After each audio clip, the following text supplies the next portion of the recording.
Hello and welcome. So today we are diving into one of the most talked about AI tools to drop in a long time, Claude. There is so much noise out there, so let's cut right through it and figure out what is actually going on. So if you've been on social media at all lately, you have definitely seen this stuff. The hype is, well, it's off the charts. People are calling it their 24/7 employee. They're saying it's the most important thing to happen in AI all year. And look, it's pretty hard to ignore that level of buzz. But, I'm always a little skeptical of hype, so that's why this quote really caught my eye. It's from someone who actually put the tool through its paces, and even with all that skepticism, his conclusion was just, wow, Claude is the real deal. It really seems like this isn't just noise.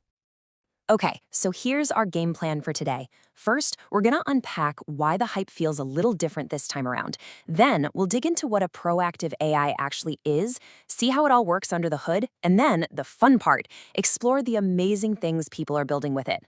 After that, we'll cover the smart way to set it up, and finally, we'll zoom out and ask, what does this all mean for the future of AI? Every now and then, a tool comes along that feels less like a small update and more like a genuine leap forward. And you know what? This really feels like one of those moments. To really get the excitement, let's put Claude into context, right?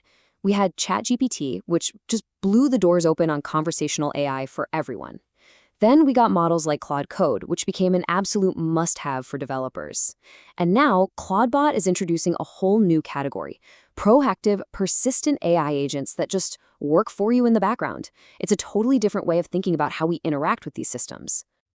All right, let's move on and see how this creates a completely new kind of interaction with AI, one that goes way, way beyond the simple chat windows we've all gotten used to. So what is it exactly? Well, think of Claude as an AI that literally lives on a computer, 24/7. It has a persistent memory, so it remembers everything you've talked about, day after day. But here's the crucial part. It's proactive. It can start tasks and reach out to you. And this slide just illustrates the difference perfectly. Up until now, AI has been reactive, right? We go to ChatGPT, we type a prompt, we get a response. The AI just sits there waiting for us. Claude completely flips that model on its head. It's proactive. It can message you at 9 a.m. with your daily brief or pop up with a question about a big project it's been working on for you. The AI is now coming to us. Honestly, this is probably the best analogy for it. We are finally getting closer to that sci-fi promise of a true digital assistant, just like Jarvis. An AI that's always on, that knows what you're working on, and can intelligently help you out without needing to be poked every single time. Now, what's really cool is looking under the hood to see how Claude actually gets all this stuff done. And you know what? It's surprisingly straightforward. It all boils down to a 3-step flow. First, you talk to it through an app you already use every day, like WhatsApp or Slack. Easy. Second, Claude itself acts like the mission control center. It gets your request, uses its memory for context, and starts managing the job. And finally, it connects to a powerhouse large language model like Claude or ChatGPT and uses different skills like browsing the web or checking your calendar to actually do the work.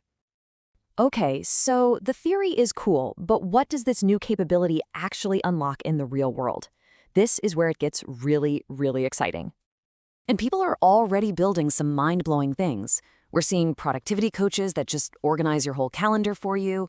We're seeing agents that apply for jobs 24/7 while you're sleeping, diet coaches that check in on you via WhatsApp, and researchers that deliver a personalized news brief to you every single morning.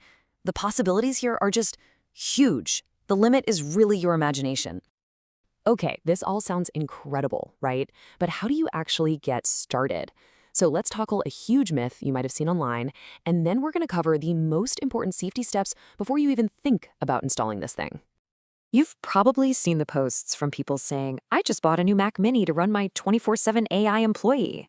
And this has created a myth that you need to go out and buy a bunch of expensive, dedicated hardware just to use this tool. Yeah, that myth, it's just not true. You can get that exact same 24/7 capability for as little as $5 a month. So let's just break it down. The expensive route is buying a brand new computer. The smart route? Well, you can either dust off an old laptop you have lying around, or even better, just rent a small virtual computer in the cloud for about $5 a month.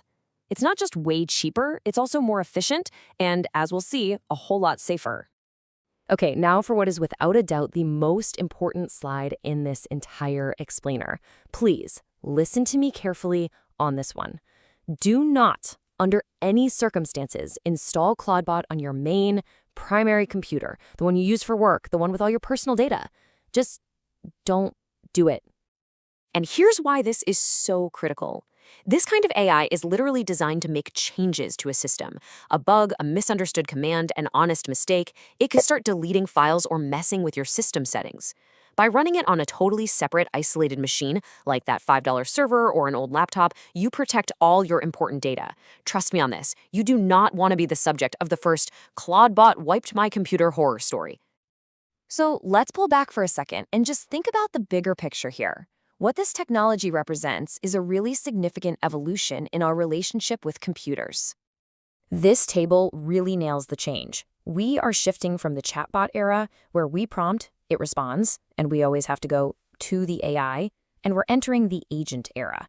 Now we instruct it and it acts. We give it a mission, and the AI comes back to us.